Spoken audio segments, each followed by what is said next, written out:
Education. Education শব্দটি সম্বন্ধে এখন আমরা বিস্তারিত জানব।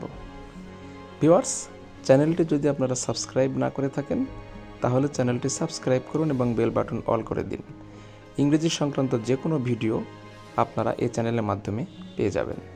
এডুকেশন শব্দের অর্থ শিক্ষা, বিদ্যা, তালিম, শিক্ষালাভ, জ্ঞানলাভ, শিক্ষাপ্রাপ্তি।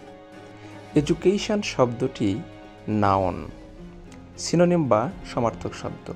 Lesson, learning, instruction, pedagogy, tuition, nurture. Sentence, education is the precondition of development. শিক্ষা উন্নয়নের পূর্বশর্ত। তো ভিউয়ার্স, চ্যানেলটি সাবস্ক্রাইব করুন এবং বেল বাটন অল করে দিন। লাইক, কমেন্ট, শেয়ার করে সকলের মাঝে জানিয়ে দিন। ধন্যবাদ।